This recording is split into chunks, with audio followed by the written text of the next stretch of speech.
It will be a killer and a chiller and a thriller when I get the gorilla in Manila. Ladies and gentlemen, this is Cassius Marcellus Clay. He's young, he's handsome. They know it. I can turn the drink of water and kill a dead tree. Don't mess with Muhammad Ali. I've done something special. I've wrestled with an alligator. I've tossed it with a whale. I've handcuffed lightning, throw thunder in jail. I'm as confident as I say, and I'm better than I say I am. I'm a poet, I'm a prophet, I'm the resurrector, I'm the savior of the boxing world. If it wasn't for me, the game would be dead. Who would bet on flying paddles and beating me? Who would bet on Ernie Terrell beating me?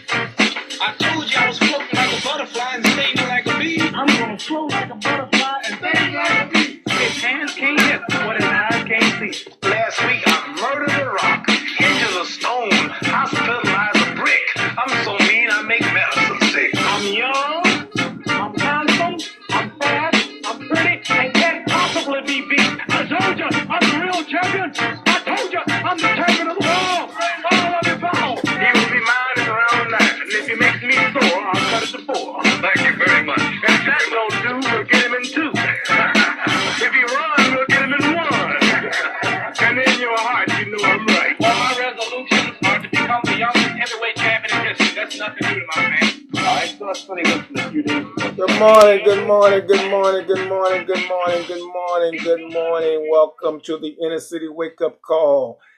Today being January the 15th, 2016. I'm your host, Rebuttlal. This is your program, No Covers, coming to you live out of Wilmington, North Carolina, 365 days a year. First, want to get the announcements out this morning. We got the MLK weekend going. Everybody go to the MLK website, get those events, because I'm going to need all 14 minutes this morning. Get those events off the MLK site. You can pull the dates. So I know the breakfast is Saturday, and then we have host events, the Battle of the Bands, the parade, the events going on.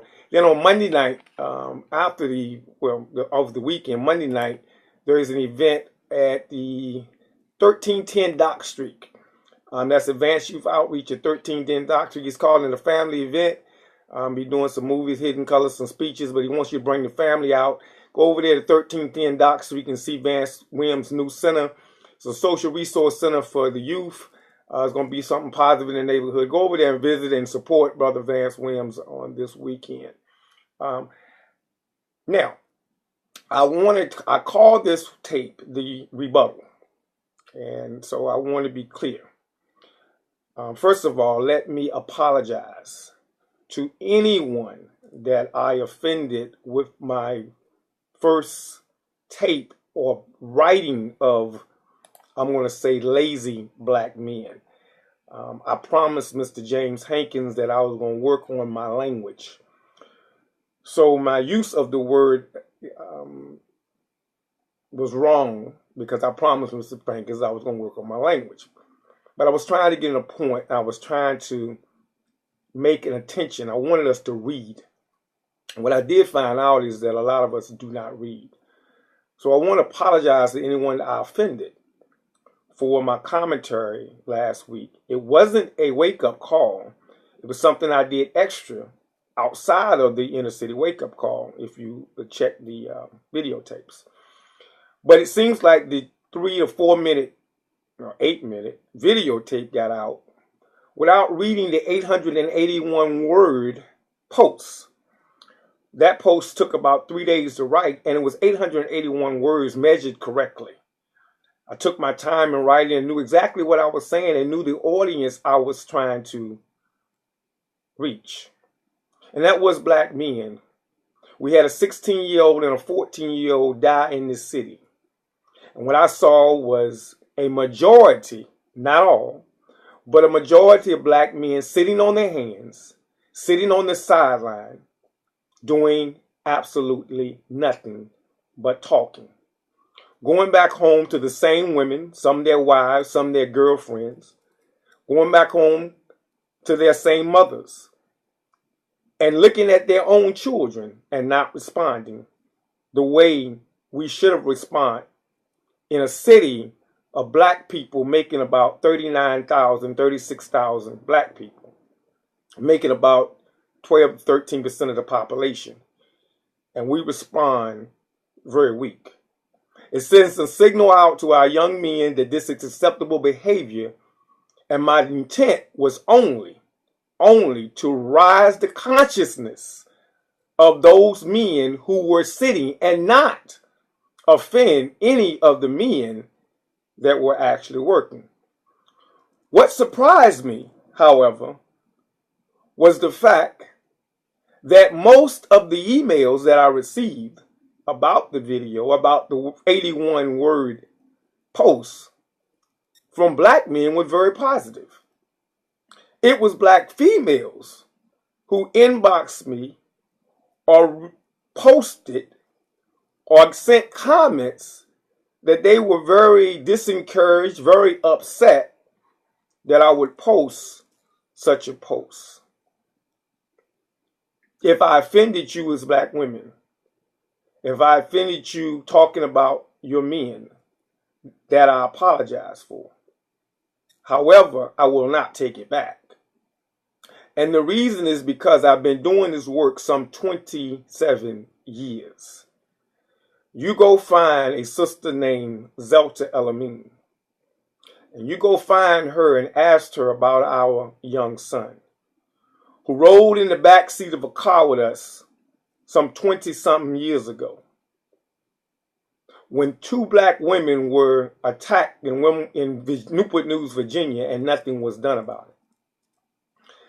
And a black man rode in the car all night long as she drove, and the son in the back seat, putting up flyers, going on a strike against Sutherland Corporation, which was 7-Eleven at the time, because black men was not responding to what I saw as an onslaught on the black female.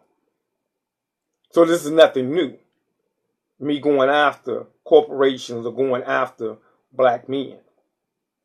This is the same black male that this year, on January 2016, started a Touch Street campaign, going out every day in the cold, trying to reach 3 males to give them a copy of 43 Days, and also to talk about this book, also the first book on black males that many of the black males didn't get.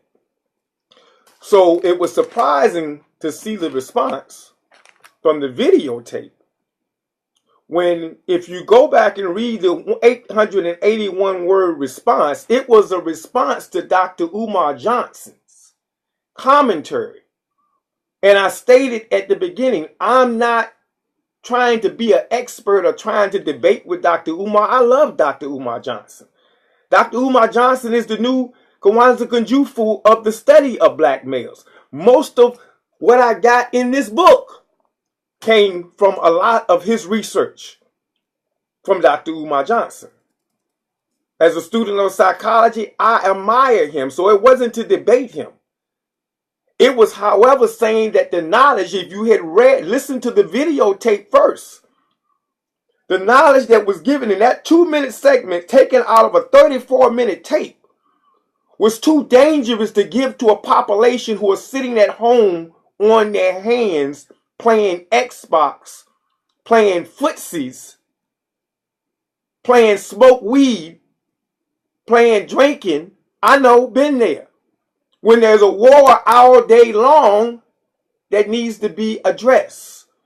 When there's issues in the community that need to be addressed. We can sit in barbershops all day long and talk, but the work is in the street, and it requires us getting up off our lazy rear ends, Mr. Hankins. And he knows exactly what I'm talking about. He don't mind me saying lazy rear ends. It requires us as men getting up off our lazy rear ends and going out in the community. And this is a challenge to us. We can talk all day long about what the man, the system, Mr. Charlie is doing to us and how it's affecting us. We can cry all day long about we don't have a job. We can cry all day long about how the system is beating us down. We can cry all day long about slavery. We can cry about the system, about the new Jim Crow. We can talk all day long. We know that Willie Lynch let her back and forth.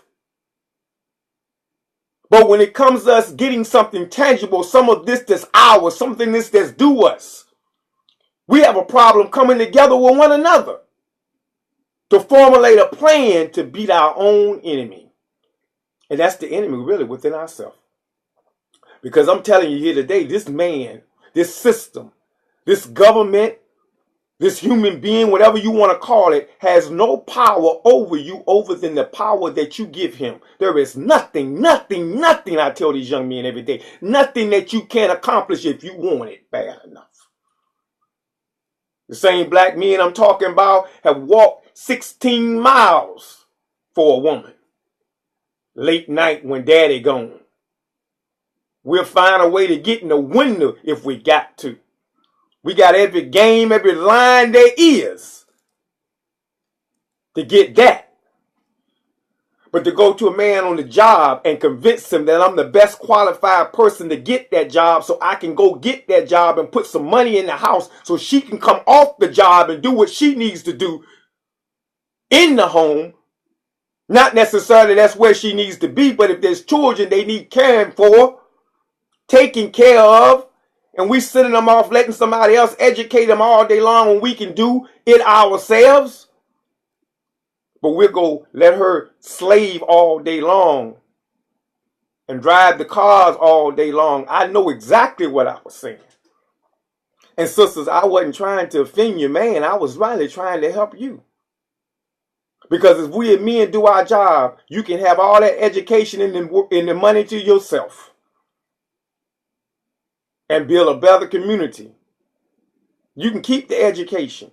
You can keep the money because it's our responsibility anyway once we get the money. The way I'm taught is yours is extra. We the first maintainers and providers of the family.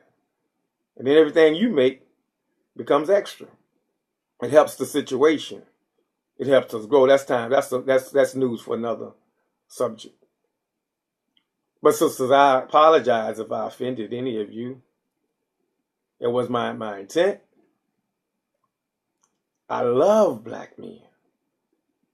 I love black people.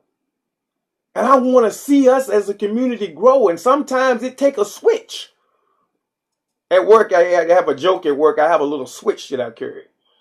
When people want in the line, I go to the tree. Mama get. Sometimes we need a switch. Sometimes we need a good kick in our rear end. Say it rear end, Mr. Hankins. Sometimes we need to just know somebody loves you enough they're willing to tell you get up off your lazy rear end and get out here and do for this community and build for this community. Who am I qualified to do that? Yes, I am. I'm sorry. I paid my price. I paid my due. I'm not going to ever let anybody tell me that. I'm not qualified again. One woman asked me one day, she said, what makes you qualified to talk about black men? Because I've been one for 52 years. Been through everything inside and out. I used that scenario of my man from Shawshank Redemption. Yeah, I swam through all of that and came out on the other side clean. Yes, I am qualified. 5 of them. 5 black males. From the ages of 12 all the way to 27. Knock on wood. None of them have been in jail. Knock on wood. None of them have children outside of wedlock. None of them children. None of them have sex-seductive behaviors. They're all doing real well. They have promising careers. And it hadn't been in a traditional family setting. But they're there, and they're surviving, and they're moving. So I think that makes me well qualified to tell them, because I'm talking to mine too. Get up off your lazy rear end, and let's build a better Wilmington. Sisters, I love you. Brothers, I love you, and you all know that. You all that sent me the inboxes know that I love you. But I just want to see us do better, and I want to see us build a better Wilmington, North Carolina, so that it will spread throughout North Carolina and spread out America. This is your brother No Covers. This has been my 15 minutes this morning. I took all of it, but thank you for bearing with me. I love you. Peace and blessing. Have a good day.